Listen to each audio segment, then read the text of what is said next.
नमस्कार दर्शक बंधु आज भिडियो रे मु आपण मानकु एपरी एक गछ विषय रे कहिबाकू जाउछि जहा मानव जाति पई एक दिव्य चमत्कार एवं आशीर्वाद स्वरूप अटे।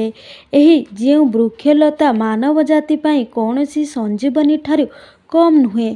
तेबे आज मु आपण मानकु जेउ गछ विषय रे कहिबाकू जाउछि सेई गछटी कोनोसी संजीवनी ठारू कम नुहे। तेबे आज मु जेउ गछ विषय कहबाकू जाउछि सेई गछटी कोनोसी चमत्कारी ठारू किछि कम नुहे। एहार प्रयोग मनुष्य जाति पई अत्यंत आवश्यक अटे। आयुर्वेद रे एही गछर अधिक महत्व अछि। तेबे आजिर एही भिडियो रे मु आपण मानकु तांत्रिक आयुर्वेदिक एवं धार्मिक प्रयोग विषय रे कहिबी। तेबे दर्शक बंधु ए गछ को आमे माने लाजकुली गछ भाव रे जानिछे एवं एही गछटी को आपण माने प्रायतः सबु जगार देखिबाकू पाइथिबे। तेबे आसंतु जानिबा एही गछर चमत्कारी प्रयोग विषय रे। ता पूर्वर वीडियो को गोटे लाइक करि दियंतु एवं आम चैनल को सब्सक्राइब करि दियंतु एवं कमेंट बॉक्स रे जय मां लक्ष्मी अवश्य लिखि दियंतु। दर्शक बंधु आपण माने जानिथिबे एही गछ को छुईबा मात्रे तार पत्र गुड़िक बुझी जाई थाए। अनेक लोक मानक बाड़ी रे मध्य एही गछ देखिबाकू मिली थाए। तेबे आसंतु एहार धार्मिक विषय रे जानिबा। एही गछ जेउ घरे रही थाए सेही घर उपरे कोनोसी तंत्र मंत्रर प्रभाव पड़ी न थाए। तेबे आपण जदि एही गछटी को निजे बाड़ी रे लगांती कि निज बाड़ी रे रखंती तेबे आपणक घर उपरे कोनोसी तंत्र मंत्रर प्रभाव पड़िबो नाही। एही गछटी तंत्र शक्ति को निज आड़कू शुषि नहीं थाए।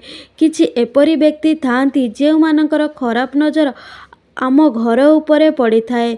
तेबे कोनोसी भी खराब दृष्टि निज घर को बंचेबाकू हेले आपण निज घरे एही गछटी को निश्चय लगांतु।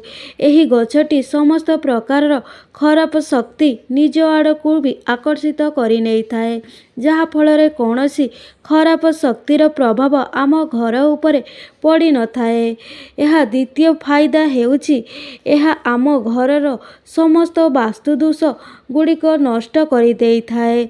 जदि गृह रे कोनोसी व्यक्तिंकर कंठ दोष थाए एही गछटी आम घर परिसर मध्य रे रहिबा द्वारा कंठ दोष दूर होई जाई थाए। एहार चेर को जदि आपण ताबिज भरी करी धारण कर आपण को बहुत जल्दी एहार लाभ प्राप्ति हेबो। एहा परे एहाको निजर आत्मरक्षा पाई मध्य व्यवहार करा जाई थाए।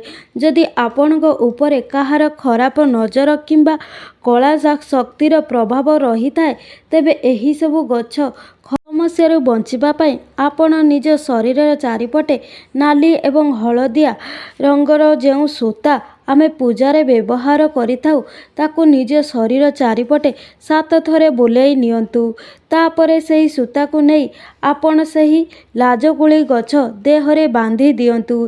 एपरी करिबा द्वारा आपणक उपरे जेउ खराब नजर जेउ नकारात्मक शक्तिर प्रभाव रही थाए ताहा संपूर्ण रूपे कटि जाई थाए।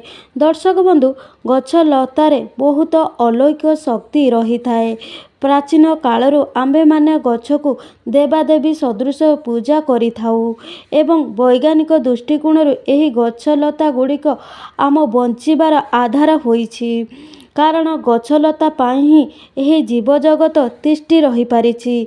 बिना गछलतारे आमे माने बंचिबा असंभव अटे। मात्र ज्योतिष शास्त्र मतरे गछ विषय एमिति किछि तथ्य कह जाइछि जेउ गुड़िक आपणकर गृह मध्य लगाइबा द्वारा आपणकर धन वृद्धि होई थाए। एहा सहित एपरि किछि गछ रहिछि जेउ गछ लगाइबा द्वारा दुर्भाग्यर कारण होई थाए। सेहीपरि गोटिए गछ होउछि मनी प्लांट गछ जहाको आमे माने बहुत शुभ बोली मानि थाउ। एपरि मान्यता रहिछि आमे घर मनी प्लांट गछ लगाइबा द्वारा ଆମକୁ ମା ଲକ୍ଷ୍ମୀଙ୍କର ଆଶୀର୍ବାଦ ପ୍ରାପ୍ତ ହୋଇଥାଏ, ଯାହାଫଳରେ ଆମର ଆର୍ଥିକ ସ୍ଥିତି ସୁଦୃଢ଼ ହୋଇଥାଏ। ତେବେ ଆପଣ ମନି ପ୍ଲାଣ୍ଟ ଭଳି ଲାଜକୁଳି ଗଛକୁ ଘରେ ଲଗାନ୍ତୁ। ଯେଉଁ ଦିନଠାରୁ ଆପଣ ଏହି ଗଛକୁ ଲଗାନ୍ତି, ଆପଣ ଦେଖିବେ ସେହି ଦିନଠାରୁ ଆପଣଙ୍କର ଆଧ୍ୟାତ୍ମିକ ଉନ୍ନତି ହେବାକୁ ଲାଗିବ। ଧୀରେ ଧୀରେ ଆପଣଙ୍କର ଏବଂ ଆପଣଙ୍କ ପରିବାରରେ ଉନ୍ନତି ହେବାକୁ ଲାଗିବ ଏବଂ ବିଭିନ୍ନ ଦିଗରୁ ଆପଣଙ୍କ ଗୃହକୁ ଅର୍ଥର ମଧ୍ୟ ଆଗମନ ହେବ। ତେବେ ଆସନ୍ତୁ ଏବେ ଜାଣିବା ଏହି ଗଛର ଆୟୁର୍ବେଦିକ ବିଷୟରେ। ତେବେ ଯଦି କୌଣସି ବ୍ୟକ୍ତିଙ୍କର ଅଶ୍ଵ ବା ମଳକଣ୍ଠ ଭଳି ସମସ୍ୟା ରହିଛି ଏବଂ ମଳତ୍ୟାଗ କରିବା ସମୟରେ ରକ୍ତ ପଡ଼ୁଛି, ତେବେ ଏହିସବୁ ସମସ୍ୟାଗୁଡ଼ିକ ବେଳେବେଳେ ଔଷଧ ଦ୍ୱାରା ଠିକ୍ ହୋଇନଥାଏ। ତେବେ ଆପଣମାନେ ଔଷଧ ସହିତ ଏହି ଗଛ ପ୍ରୟୋଗ କରନ୍ତି, ତେବେ ଆପଣଙ୍କୁ ବହୁତ ଶୀଘ୍ର ହିଁ ଶୁଭଫଳ ପ୍ରାପ୍ତ ହୋଇଥାଏ। ତେବେ 3 ଗ୍ରାମ ଲାଜକୁଳି ଲତାର ଚେରକୁ ଗୁଣ୍ଡ କରି ଆପଣ ଯଦି ଦହି ସହିତ ସେବନ କରନ୍ତି ଏବଂ ଦିନରେ 2 ଥର ସକାଳ ସମୟରେ ଏବଂ ସନ୍ଧ୍ୟା ସମୟରେ 2 ଥର ଏହାକୁ ସେବନ କରନ୍ତି, ତେବେ ଅଶ୍ଵ ମଳକଣ୍ଠ ଭଳି ସମସ୍ୟାଗୁଡ଼ିକ ଜଲ୍ଦି ହିଁ ଶେଷ ହୋଇଯିବ। ଯଦି ଆପଣଙ୍କର ଗଳାରେ ଦରଜ ହୋଇଥାଏ, ତେବେ ଏହାର ସମାଧାନ ପାଇଁ ମଧ୍ୟ ଏହି ଗଛକୁ ବ୍ୟବହାର କରାଯାଇଥାଏ। ଗଳାର ଦରଜ ହେବା ଦ୍ୱାରା ଆମକୁ ବହୁତ କଷ୍ଟ ହୋଇଥାଏ। ଆପଣମାନଙ୍କ ପାଇଁ ଏହା ଏକ ଗମ୍ଭୀର ସମସ୍ୟା ହୋଇଥାଏ। ତେବେ ଆପଣମାନେ ଏହି କଷ୍ଟରୁ ମୁକ୍ତି ପାଇବା ପାଇଁ ଔଷଧ ସହିତ ଏହି ଗଛକୁ ବ୍ୟବହାର କରିପାରିବେ। ତେବେ ପ୍ରତିଦିନ ଯଦି ଆପଣ ଏହାର ପତ୍ରର ରସ 10 ml ପାନ କରନ୍ତି, ତେବେ ଏହି ସମସ୍ୟା ଆପଣଙ୍କର ବହୁତ ଜଲ୍ଦି ହିଁ ଠିକ୍ ହୋଇଯାଇଥାଏ। ଏହା ବ୍ୟତୀତ କୌଣସି ବ୍ୟକ୍ତିଙ୍କୁ ଦଣ୍ଡିସ୍, ଅପଚ ଭଳି ସମସ୍ୟା ରହିଛି, ତେବେ ଏହିସବୁ ରୋଗରୁ ମୁକ୍ତି ପାଇବା ପାଇଁ ଆପଣ ପ୍ରତିଦିନ ଏହି ପତ୍ରର ରସକୁ 5 ml ଲେଖା ପାନ କରନ୍ତୁ। ତେବେ ଆପଣଙ୍କ ଘର ପରିବାରରେ ଏହିପରି କିଛି ସମସ୍ୟା ରହିଛି, ତେବେ ପ୍ରତିଦିନ ଏହାର ରସକୁ 5 ml ଲେଖାଏଁ ପାନ କରନ୍ତୁ। ଦେଖିବେ 5 ଦିନ ମଧ୍ୟରେ ଦଣ୍ଡିସ୍ ଭଳି ଗମ୍ଭୀର ସମସ୍ୟା ଆପଣଙ୍କର ଦୂର ହୋଇଯିବ। ଆପଣମାନେ ଜାଣିଛନ୍ତି କୌଣସି ବ୍ୟକ୍ତିଙ୍କୁ କଙ୍କଡ଼ା ବିଛା କାମୁଡ଼ି ଦେଇଥାଏ, ଏହା ବହୁତ କଷ୍ଟ ଦେଇଥାଏ। କଷ୍ଟରୁ ମୁକ୍ତି ପାଇବା ପାଇଁ ଯଦି ଲାଜକୁଳି ପତ୍ର ଏବଂ ଚେରକୁ ପେଷି ଏକ ପେଷ୍ଟ ବନାଇ ସେହି ଜାଗାରେ ଲେପ ଦିଅନ୍ତି, ଲେପ ଦେବା ପରେ ତା ଉପରେ ଏକ କପଡ଼ା ବାନ୍ଧି ଦିଅନ୍ତୁ। ଦେଖିବେ 15-20 ମିନିଟ୍ ଭିତରେ ସେହି ଯନ୍ତ୍ରଣା ସମ୍ପୂର୍ଣ୍ଣ ରୂପେ କମିଯିବ। ଘା ଭଳି ସମସ୍ୟା ମଧ୍ୟ ଏହା ଲାଭଦାୟକ ହୋଇଥାଏ। ବେଳେବେଳେ ଯେଉଁମାନଙ୍କୁ ଡାଇବେଟିସ୍ ହୋଇଥାଏ, ସେମାନଙ୍କୁ ଏହି ଘା ଭଳି ସମସ୍ୟା ଦେଖିବାକୁ ମିଳିଥାଏ। ଯଦି କୌଣସି କାରଣରୁ ସେମାନଙ୍କୁ ଘା ହୁଏ, ତାହା ଶୁଖିବାକୁ ବହୁତ ସମୟ ଲାଗିଥାଏ। ବେଳେବେଳେ ସେହି ଘା ଶୁଖି ମଧ୍ୟ ନଥାଏ। ତେବେ ସେହି ସବୁ ସମସ୍ୟାରୁ ମୁକ୍ତି ପାଇବା ପାଇଁ ଆପଣ ଏହି ଗଛକୁ ବ୍ୟବହାର କରିପାରିବେ। ସେଥିପାଇଁ ଆପଣ ଲାଜକୁଳି ଗଛର ମଞ୍ଜିକୁ ଗୁଣ୍ଡ କରି ନିଅନ୍ତୁ ଏବଂ ସେହି ଗୁଣ୍ଡକୁ ସେହି ଘାରେ ଲଗାନ୍ତୁ। ଦେଖିବେ ଏହିପରି କରିବା ଦ୍ୱାରା ବହୁତ ଜଲ୍ଦି ହିଁ ଘାଟି ଶୁଖିଯିବ। ଦର୍ଶକ ବନ୍ଧୁ, ଡାଇବେଟିସ୍ ଏକ ସମସ୍ୟା, ଗମ୍ଭୀର ସମସ୍ୟା ହୋଇଥାଏ ଏବଂ ଆଜିର ଯୁଗରେ ସମସ୍ତଙ୍କୁ ପ୍ରାୟତଃ ଏହି ଡାଇବେଟିସ୍ ରୋଗ ଦେଖିବାକୁ ମିଳୁଛି।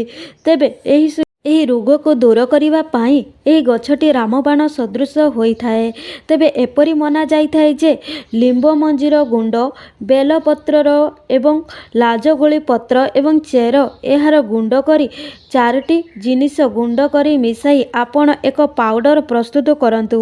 ତେବେ ସେହି ପାଉଡରକୁ ଆପଣ ପ୍ରତିଦିନ ସକାଳ ଏବଂ ସନ୍ଧ୍ୟା ସମୟରେ 1 ଚାମଚ ଖାଲି ପେଟରେ ଏହି ପାଉଡରକୁ ପାଣିରେ ମିଶାଇ ପିଅନ୍ତୁ। ଏହାକୁ ସେବନ କରିବା ଦ୍ୱାରା ଆପଣଙ୍କର ସୁଗାର ଭଳି ସମସ୍ୟା କଣ୍ଟ୍ରୋଲ ହୋଇଯିବ। ତେବେ ଆସନ୍ତୁ ଏହାର ତାନ୍ତ୍ରିକ ପ୍ରୟୋଗ ବିଷୟରେ ଜାଣିବା। ତେବେ ବନ୍ଧୁମାନେ, ଏହିପରି ମନାଯାଏ ଯେ ଏହାର ଚେରକୁ ଧାରଣ କରିବା ଦ୍ୱାରା ସମ୍ମୋହନ ଶକ୍ତି ବିକାଶ ହୋଇଥାଏ। ଲୋକମାନେ ଆପଣଙ୍କ ଆଡ଼କୁ ଆକର୍ଷିତ ହୋଇଥାନ୍ତି।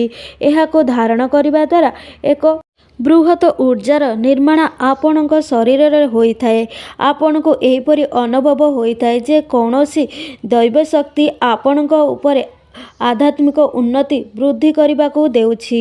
ଏହାର ଚେରକୁ ଧାରଣ କରିବା ଦ୍ୱାରା ଆପଣଙ୍କ ପ୍ରତ୍ୟେକ କାର୍ଯ୍ୟ ସଫଳତା ପ୍ରାପ୍ତି ହୋଇଥାଏ। ଜୀବନରେ ଆପଣ କୌଣସି ବି କାର୍ଯ୍ୟ ଆରମ୍ଭ କରିଥାନ୍ତୁ, ସେହି କାର୍ଯ୍ୟକୁ ସମ୍ପୂର୍ଣ୍ଣ ରୂପେ ପୂର୍ଣ୍ଣ ହୋଇଥାଏ। ତେବେ ଦର୍ଶକ ବନ୍ଧୁ, ମୋର ଏହି ଭିଡ଼ିଓଟି ଯଦି ଆପଣମାନଙ୍କୁ ଭଲ ଲାଗିଥାଏ ତାହେଲେ କମେଣ୍ଟ ବକ୍ସରେ ଜୟ ମା ଲକ୍ଷ୍ମୀ ଅବଶ୍ୟ ଲେଖିଦିଅନ୍ତୁ ଏବଂ ଆମ ଚ୍ୟାନେଲକୁ ସବସ୍କ୍ରାଇବ୍ କରିଦିଅନ୍ତୁ, ଲାଇକ୍ କରିଦିଅନ୍ତୁ, ସେୟାର ମଧ୍ୟ କରିଦିଅନ୍ତୁ। ଧନ୍ୟବାଦ।